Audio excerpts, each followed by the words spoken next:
Morning. Today we are taking the power system analysis numerical problems.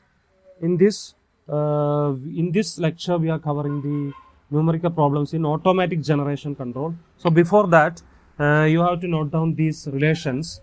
We have gone through how we are representing the block diagrams of a single area and two area systems, and we also mentioned about frequency deviation delta f. So for doing the problems, you have to note this equation: delta f is equal to minus delta PL divided by d plus 1 by r, where delta PL is load change in per unit and r is the speed regulation, d is frequency sensitive load coefficient. So this equation is applicable for a single area system. For only one single system, these values will be given, and you will be asked to find the frequency deviation. And for a two area system, you have to apply this equation: delta f is equal to minus delta PL by, for each area you have to find this d1 plus 1 by r, for second area d2 plus 1 by r2, and we have to sum up these two, d1 plus, so it will be like d1 plus d2 plus 1 by r1 plus 1 by r2. You can write like that also. And one more thing, change in mechanical power input in each area. So according to this frequency variation delta f, you have to make the change in the mechanical input to the system. So how we will be making that mechanical change? So to find that mechanical input change, just to divide this delta f by r1. So r1 is regulation for that particular area, and delta pm2 is minus delta f by r2, regulation for the area. So you have to divide that frequency variation with this regulation. And there is an equation for tie line power flow. Tie line power flow, delta P12 equal to, or we can say minus delta P21. That means from first area to second area, these are connected by a tie line, and there is a power flow from 1 to 2. You can, if you are representing this one using like P12, then you can also write it like minus P21, just opposite of the other flow. If your power is flowing like this, if you are taking the reverse, means it will be the negative of the other. So it will be minus delta P21 equal to delta F into 1 by R2 plus D2. So if you are finding the power flow from 1 to 2, you have to apply the relation 1 by R2 plus D2. It can be represented as what? Minus delta P21. Now this is the first question. An isolated generator and its control have the following parameters: generator inertia constant 5 seconds, generator governor time constant Tg equal to 0.25, turbine time constant Tt equal to 0.6, governor speed regulation 0.05, D equal to 0.8, turbine rated output is 200 megawatt at 50 Hz, load suddenly increases by 50 megawatt, find the steady state frequency deviation. So you have to find what? Delta F, steady state frequency deviation, delta F. So delta F equals to what? Or delta omega S also. You can represent like this also. Delta F is equal to delta omega S. S means steady state frequency, angular frequency. Omega is angular frequency, F is linear frequency. And delta F is equal to delta omega S is minus delta PL by D plus. So this delta PL should be in per unit. So you have specified the relation in per unit only. So here, what is the load variation? Load is suddenly increases by 50 megawatt. So you have to note down that load suddenly increases by 50 megawatt. So which value you have to substitute here? Not 50, because you have to change it to the per unit value. So to change it to per unit means we have to divide it by base. So what is the base rating of the machine? So rating of the machine is 200 megawatt. So 50 is the change in load divided by 200 is the base. So 50 divided by 200 will give you 0.25 divided by what is D? D is given here. D is equal to 0.8. And what is R? R is 0.05. So it will be 0.8 plus 1 by 0.05. It will give you what? Minus 0.1202 per unit. Actually it is in per unit, because we have taken PL value in per unit. So you will be getting that frequency variation in per unit only. So steady state frequency deviation, to find the actual value, what you have to do, if you are getting the actual value, per unit value will be what? Per unit value is equal to actual value divided by base value. Actual value divided by base value. So from this, how you will be finding the actual value? actual value will be equal to what? Per unit value into the base. Per unit value into the base. So this is the per unit value into base is 50. So minus 0.01202 into 50 will be minus 0.601. So this much variation will be there in our frequency. If there is a load variation of 50 megawatt, load is suddenly increases by 50 megawatt. So with that, what will be the frequency deviation in our system? Frequency variation will be what? Minus. That means frequency is reduced by this much amount, 50 minus point. So what is the new frequency? New value of frequency. If they are asked like that, what you have to do? 50 minus 0.601 will give you the new value of the frequency. Okay. And now the question 2. A two-area system connected by a tie line has the following parameters on a 1000 MVA common base. So this is for each area, area 1 and area 2. For the speed regulation is given. What is speed regulation? Speed regulation is R, capital R. It will be the speed regulation R, 0.05 and 0.0625. Frequency sensitive load coefficient. What is that? D. This value is D. Frequency load coefficient 0.6 and 0.9 for each area. Inertia constant, governor time constant and turbine time constants are given. Units are operating in parallel at a nominal frequency of 60 Hz. Synchronizing power coefficient is given as 2 per unit. If the load is in area 1 is increased. So this you have to note down. This is very, very important. Load is increased by 187.5 megawatt. Determine the new steady state frequency and the change in tie line flow. So what is the per unit load change? 187.5 is the actual value of change divided by base is what? 1000 MVA common base. So 187.5 divided by 1000 will give you 0.1875 per unit. Now the per unit steady state frequency variation, you can write it like delta F also.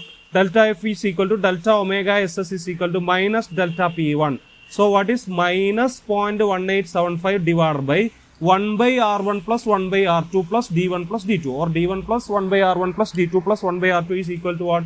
D1 plus 1 by R1 plus 1 by R2 plus D1 plus D2. So what is 1 by R1? 1 by 0.05. What is 1 by R2? 1 by 0.0625. 1 by 0.05 is 20. 1 by 0.625 is 16. So 20 plus 16 plus what is D1? 6.6 plus 0.9 will give you minus 0.05. Now you change it to actual value. Delta F is equal to minus 0.005 into 60 will give you minus. Don't forget to multiply it by this actual value, actual frequency. Then only you will be getting the correct answer. So multiply by 60 will give you minus 0.3. And what is the new frequency? 60 plus minus 0.3 will give you 59.7 Hz. So with this frequency variation, with this load variation, the frequency will become 59.7 Hz. Now they asked you to find a tie line power flow, which is equal to delta F into 1 by R2 plus D2. What is delta F? Minus 0.05 into 1 by 0.0625 plus 0.9 will give you minus 0.085 per unit. So to find the actual value, you have to multiply it with base. Base is what? Into 1000 will give you minus 84.5 megawatt. This will be the change in the tie line power flow. And if they asked to find the mechanical power in each area, then you have to substitute this minus delta omega or delta F by R1. So minus 0.005 by 0.05 will give you 0.1 per unit into 1000 will give you 100 megawatt. And what is delta P mech 2? Minus 0.05 divided by R2. For the second area, R2 is 0.0625. So 0.08 into 1000 will give you 80 megawatt. Now this is the question. A two-area system connected by a tie line has the following parameters on a 1000 MVA base: R1, D1 and H1, R2, D2 and H2. Units are running in parallel at a frequency of 50 Hz. Synchronizing power coefficient is 1.9 per unit at the initial operating area. Load change of 150 megawatt. This is very important. 150 megawatt occurs. Determine the new steady state frequency and the change in load. The same question only. You just look into the answers. They very simple. Actually here they are used like beta 1, beta 2. Beta 1, beta 2 is similar to 1 by R1 plus D1 and 1 by R2 plus D2. So for each area you are finding it separately and you are substituting it there. So you will be getting the same thing only. Now a 100 MVA 50 Hz turbo alternator operates at a no load. This is the question 4. At 3000 RPM, a load of 25 megawatt is suddenly applied to the machine and the steam valve to the turbine commences to open after 0.6 seconds due to the time lag in the governor system. Assuming inertia constant h of 4.5 kilowatt per second kVA of generator capacity, calculate the frequency to which the generator voltage dropped before the steam flow commences to increase to meet the new load. That means a turbo alternator is there. It is having a rating of 100 MVA 50 Hertz and it is operating at 3000 RPM. A load of 25 megawatt is suddenly applied. So there is a sudden increased mechanical load to the steam valve. So if we are applying a sudden load is connected means to the generator, if a sudden load is connected means there will be a variation. So with that, this steam input has to be changed. If it is not changed means there is a change in frequency, that there is a drop in frequency. So calculate the frequency to which the generator voltage drop before the steam flow commences to increase to meet the new load. So steam flow has to increase to meet that new load, but if it is not increased at that instant, then there will be a change in frequency. We have to find that frequency. In the previous problems also we were finding like that. So how we are finding here? This question is somewhat different because earlier it was given D, R, load coefficient and the regulation are given, but here it is not given. So here we have to find what will be the change in frequency.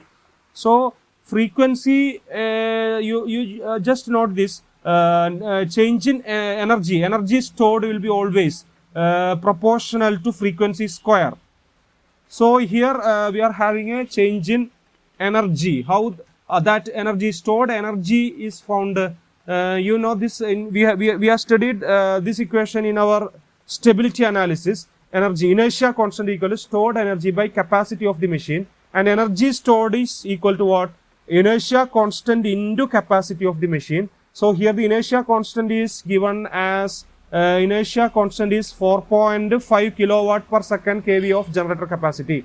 So inertia constant into capacity of the machine is 100 MVA. So you just multiply with that, 4.5 into 100 will give you 450 megajoule.